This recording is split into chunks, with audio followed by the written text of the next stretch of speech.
How did you meet your spouse? Hmm. We first met each other. We first met each other. Okay? Também decide. How did we first meet? We first met each other 7 births back. Yes. Actually, in this birth, incidentally, we met when she was in 7th grade. Yes. 1987. I was only 13. What first caught your eye about the spouse? For me, what caught my attention was light brown, beautiful eyes, so deep, so unique. He was so unique, and he still is, and his philosophical ideas, and just everything about him. What caught my attention about her?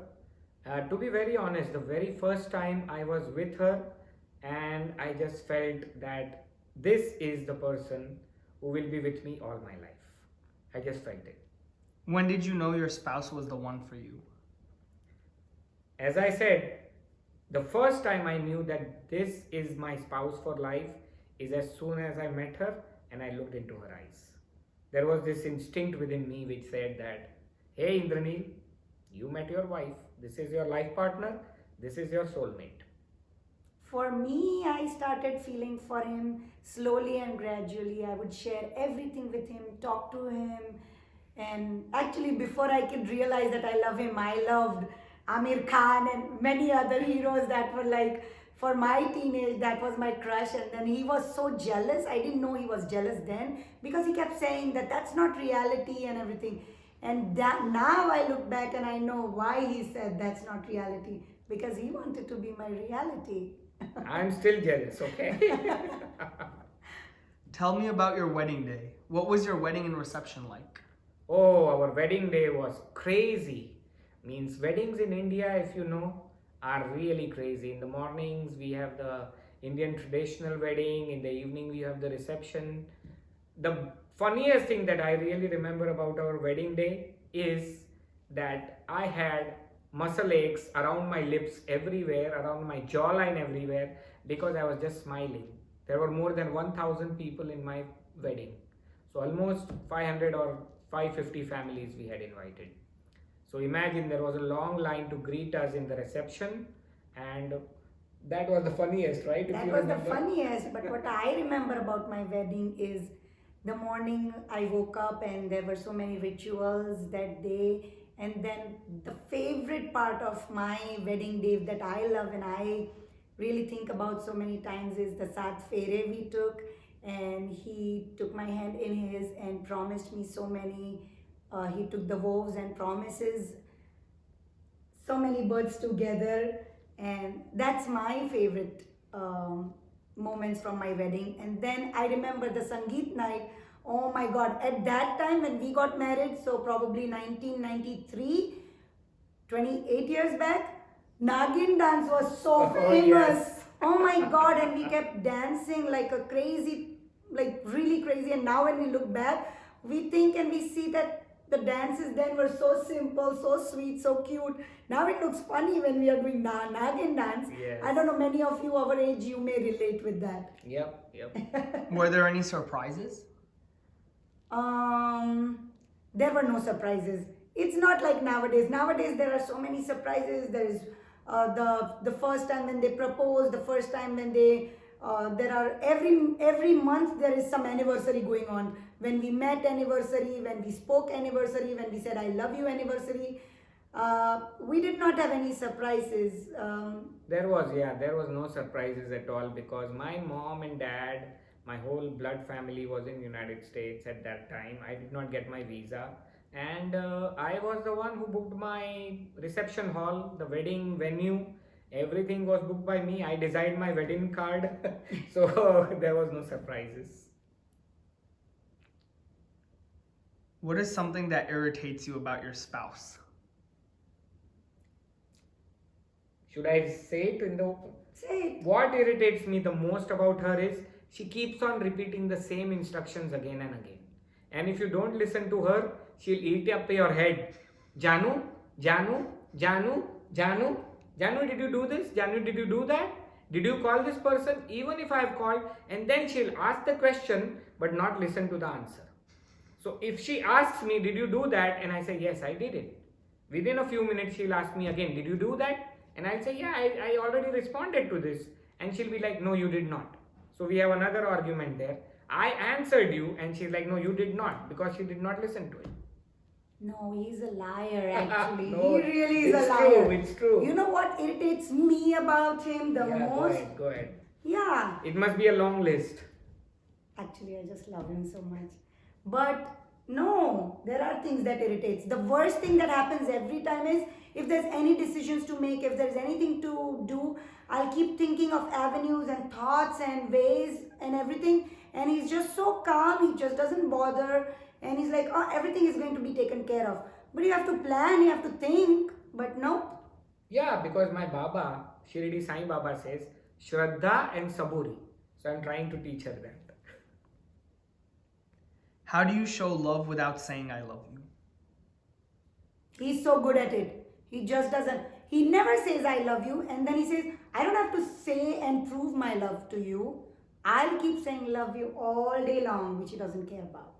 How do I say or I express my love and show her that I love her? In the morning I make her chai. Yes. In the afternoon I make her chai. In Yes. the evening I make her chai. Right? Yes. And I think that love can be expressed in many small actions rather than in her way that you keep on saying it again and again. So I don't say it. I think I say it once a week Maybe or once not. in 10 days.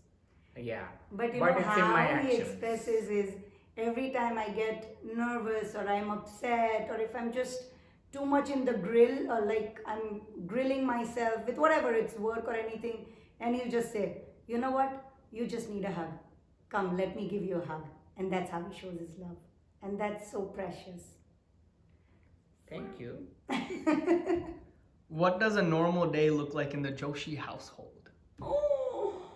A normal day in the Joshi household is chaos. And it's abnormal for others. That's It what is so chaotic. If I want to watch even one episode of a TV show that I watch, I have to keep the volume totally at 0. Then I only read the subtitles.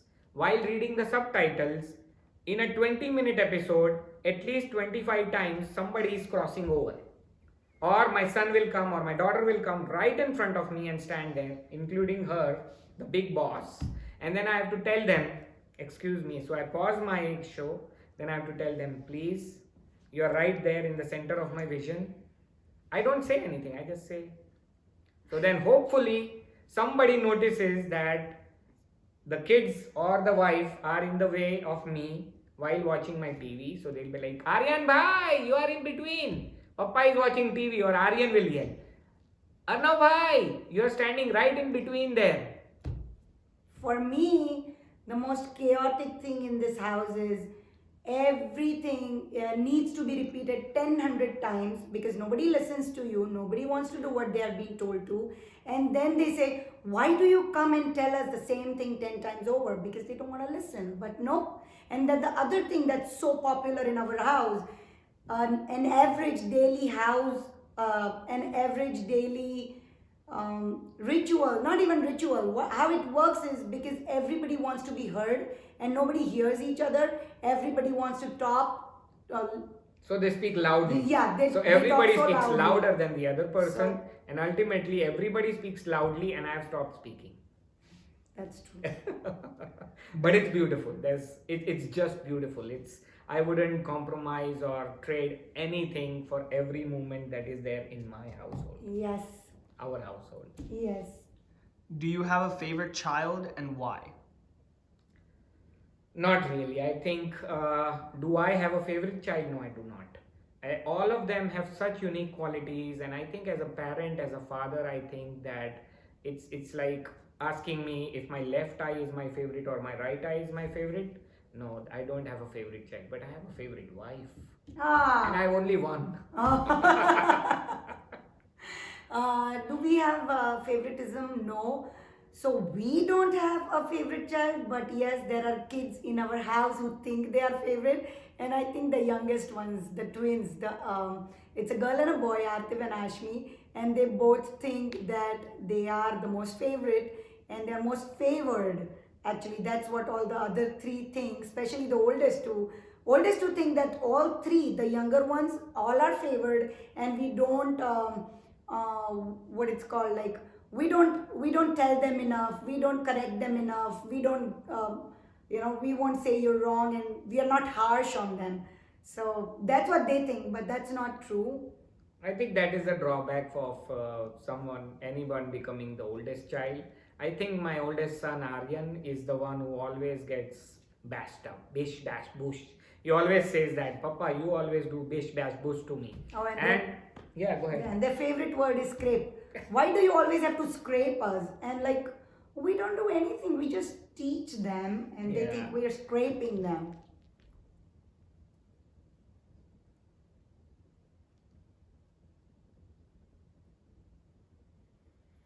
Describe your first job. How did you get it? My first job was in 1983. So, right after my SSC, which is 10th grade in Mumbai, I applied actually through one of my plays. I was acting in a play, and after my play was done, one of my dad's friend, who was a chief executive officer, CEO of Hindustan Computers Limited, approached me, and his name is Captain Asher, Captain Madhu Asher. He's still back in Mumbai, and he approached me and said that we have an opening for a customer services representative, and which was in Ballard Pier in Mumbai, and would you be interested in joining? And I was like, sure. And that's when it was a full-time job, but my college was 11th grade was from 7 a.m. to 10:30 a.m. So I was used to report at 11 a.m. Till 6:30 in the evening, and then in the evenings we used to go and do rehearsals for my Gujarati play. And yeah, I had some very busy days in that time. That was my first job. So for me, my first job never happened in those days. Funny enough, I fell in love at what, 15, 16. 16, I got engaged at 18, married at 19. I had a beautiful life, having fun, no work, no job. I mean, I was just enjoying life, and then I got babies, 5 beautiful babies, one after one. I never did a job till my youngest one was almost 13. Yeah. So just 4 or 5 years back, actually. Very first exposure that I had with real estate was in 1995 when I was assisting my dad, but that was not a real job. So I wouldn't consider that part, but not an official job. I didn't take it anywhere, right? Yeah. Until 4 or 5 years back. Yep.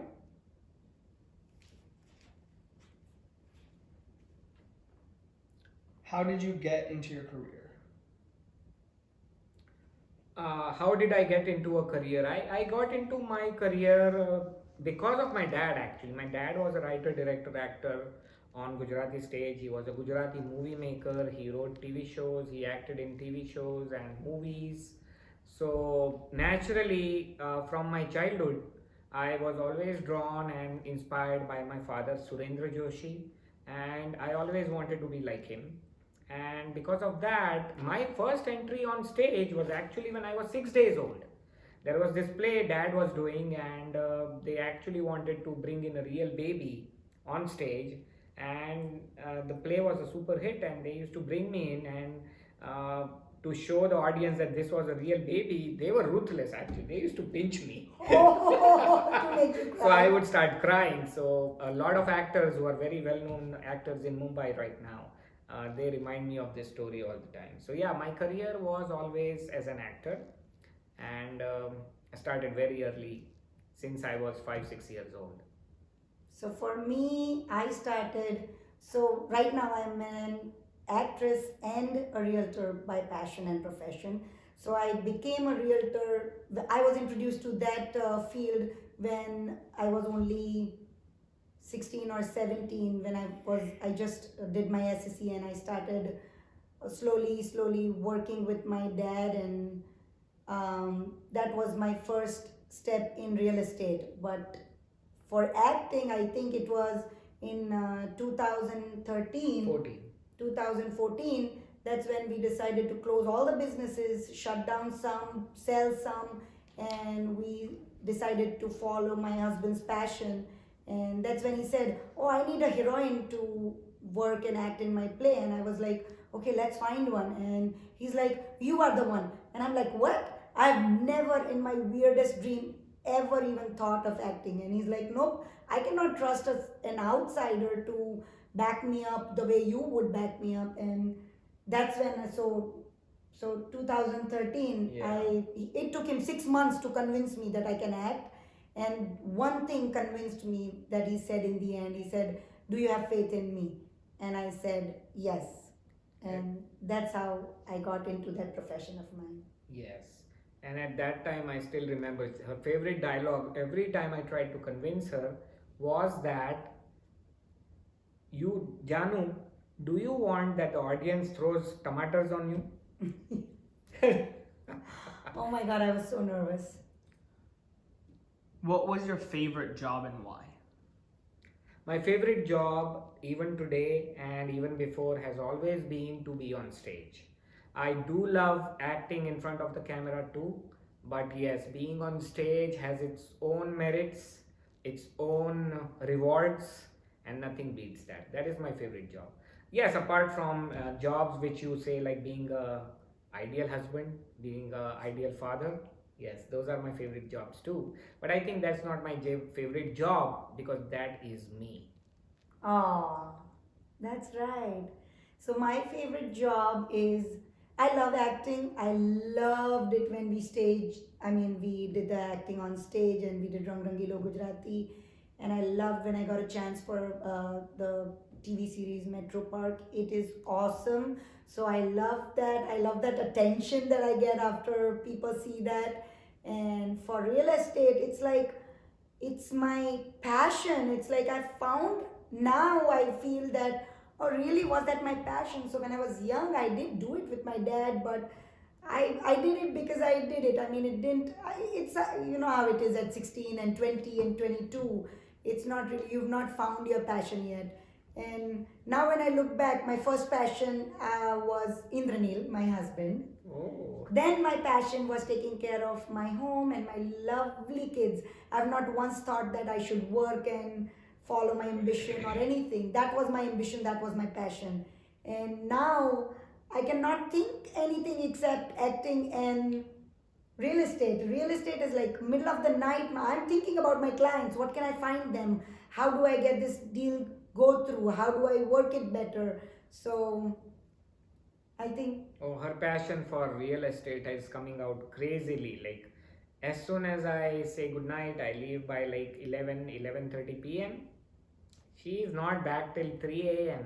And at 3 a.m., if I get up and come out of the bedroom to see what she is doing, she is still on the laptop, listening to some webinar, or probably working on her clients' choices, looking for new houses for them, or doing some paperwork on that.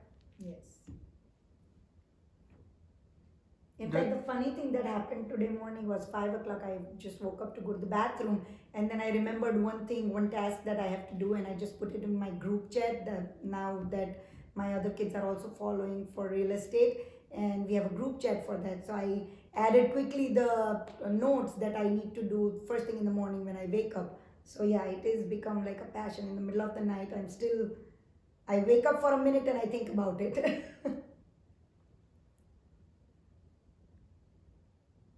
What did you do with your first paycheck? What did I do with my first paycheck is that as soon as got my first paycheck, which was in 1983, I still remember 83, 84, was that I bought the first two. There was a company called Garden Vareli in India which made clothes, cut pieces for females, and I bought two Punjabi dresses for my little sister Kunal. Aww. Yeah, and the rest of the money I gave my mom in cash. Yeah. For me, my first paycheck was, I don't think I did. I don't think I even Yeah. did anything. It was just 5 years back. I don't think I had any, those kind of. The first time when you get a paycheck when you are 18 or 20, that's a different feeling than when you get at 40 Yeah. or 45. So nothing much. I didn't do anything. It just went into whatever. Does your occupation ever come in the way of your family life? The occupation that I had as a businessman always actually came in my family life, because I had multiple convenience stores in New York and Connecticut, and at that time it became retail stores are time consuming. You have to work anything from 12 to 14 hours a day, and it's 7 days a week. So yes, my occupation for more than 15 years as a businessman when I was in New York really came in between, and I do have my qualms about it, that I did not get enough time to spend with my kids, see my children grow up, or spend real time playing with my boys, or spending time with my angelic girls, and especially Aryan, my oldest son. I do feel that I never got enough time to play with him. For that, actually, you should even talk about the first time. It never came in your way because you were so passionate about your work as an actor.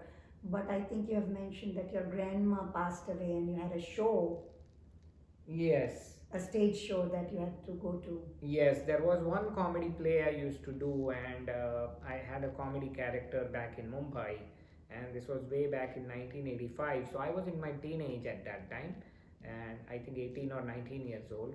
And I had my grandma passed away on Saturday noon, and that day we had the funeral.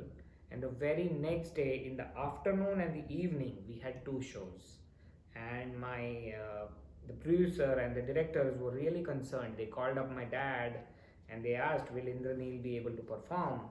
And my dad didn't even ask me. He said he will perform. That's the sign of a true actor. If he cannot perform, then he's not my son. And I did the comedy, and I was really well appreciated by all my colleagues. So for me, if you ask, did the work come in my way ever? So the best part is when kids were growing up, I did not work. So I enjoyed them thoroughly. I never felt once that I'm compromising my time for them.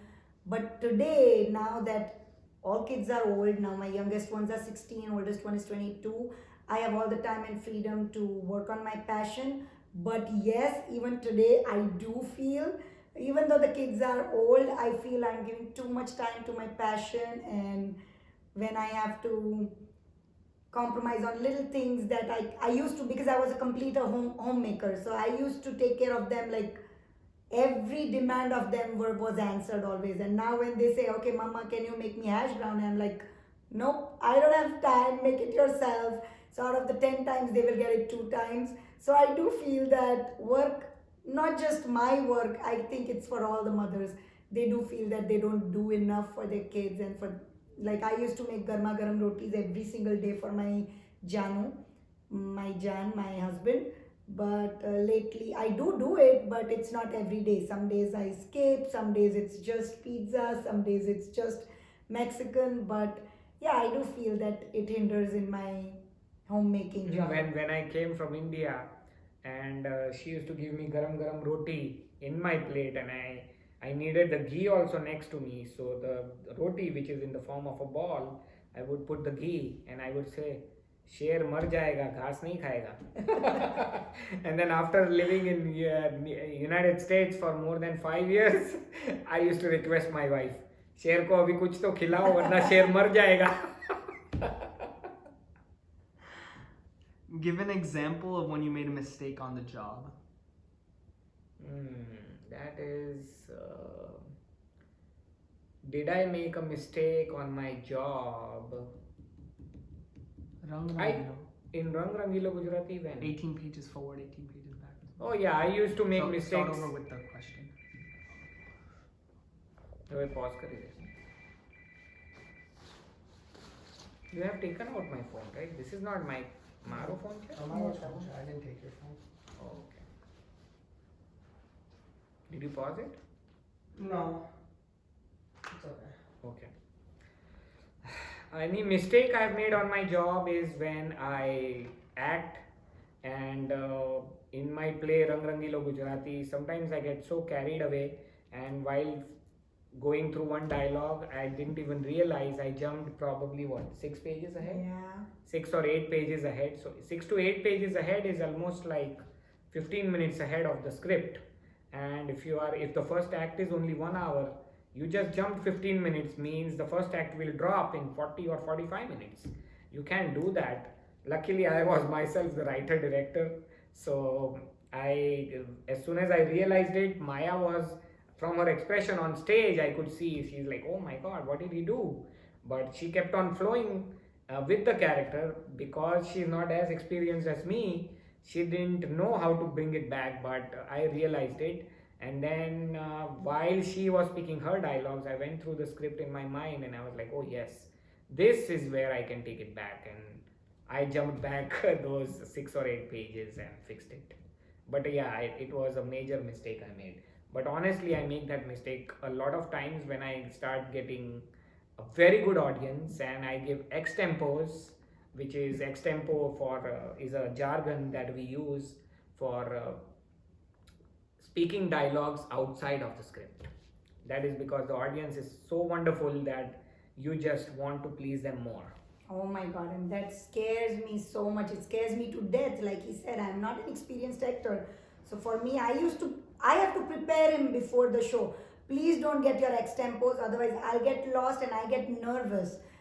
I'm sure the public doesn't come to know. They never came to know the other one too, the other mistake. We did announce on stage because we were so proud of Arnav at that time, our second son. Yeah. At that time he was playing music, and he did not make any mistake. When he skipped 6 page after he hit the cue music, and again when he went 6 pages back, he he hit the cue back. figured it out. So he figured it out. So we did announce, but so I do get nervous with those ideas, and I generally don't make mistakes because I'm so nervous beforehand that I'm really well rehearsed. I'll practice the days when we have shows and we are driving for 6, 8 hours, 10 hours. I am practicing my scripts. Whether they want to practice it or not, they have to practice with me, because I get very upset if they don't practice with me. And I'm like, okay, you don't care for the rehearsal. You are good at it. I am not. I need rehearsals. So most of the time. So I don't think I've made a mistake on stage. No. I did in Golmaal. Once or twice. In, Yeah, but in the that's other nothing play, major. I did get, and then I started to think, how do I get it back? How do I get it back? Luckily, like he said, he's very experienced. He brought it back on track, and that's about it. Yeah. Give us an example of when you made a mistake on the job in real estate. In real estate, oh, that one is really funny. So Start over and say the thing. yeah. So I did make a mistake in real estate once, and I was just new. I just begun, especially here.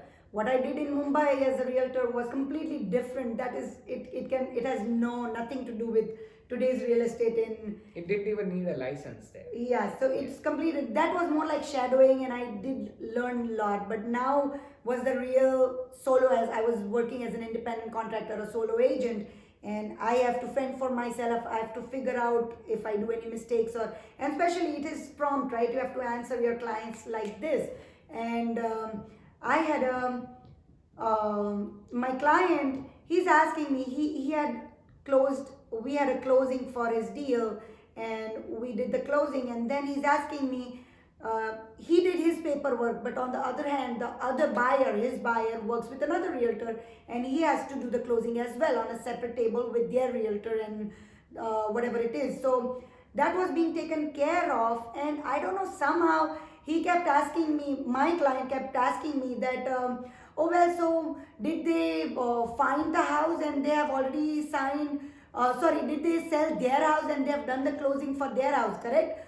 So I'm like, how does he have this information? I have not forwarded. I don't know that information. I shouldn't be knowing, because my concern should be my deal.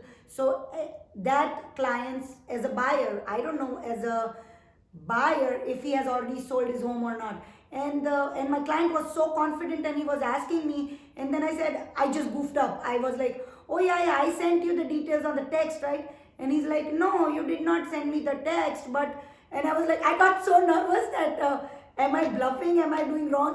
I'm a very bad liar. I cannot lie.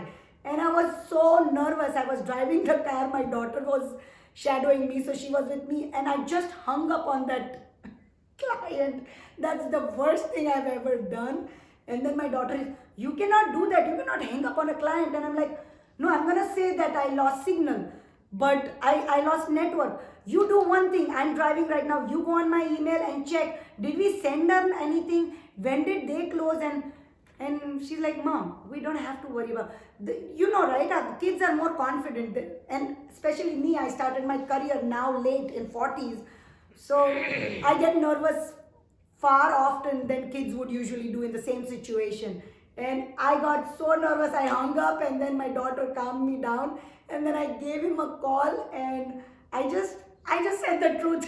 I was like, I can't lie, I'm sorry I goofed up. And he's like, no, I was just thinking because my title agent said that I think it is possible that he's close. So it was not my fault really, but I don't know, the conversation, the way it went, I was like, okay, I really messed up. And he's like, he told me, he and his wife, both of them were like, you're such a sweetheart, you're so sweet and honest, we just love you for what you are. So I was saved then, but that was one mistake I did in real estate. And there was actually one more mistake now that the things are coming up. The other mistake we made in real estate was there was a confusion of the address. So, so my husband and my son, both of them kept saying that it's this address, and I was so confident it's not this office, it's the same title company, but this office, and we did not have time in the last minute to actually figure out which is the right address. So I just confidently went ahead and went to the wrong address, and I missed the whole closing. I mean, they didn't need me because the paperwork was already signed, but yeah, so I did that mistake, and then I went home, and my kids and my husband and everybody saying, see, you got to listen to us. But so the yeah. best thing is that whenever she is very, very confident, and I'm pretty sure that I know that this is the right thing to do, or this is the right place to go, or whatever, something like that, then I think I'm just blessed. I naturally have the patience. I let my wife or my kids make the mistake. So then they will learn. So there's nothing else I can do. I'll tell them once or twice that no, it's not like this, it is like this. But hey, okay, make the mistake and learn.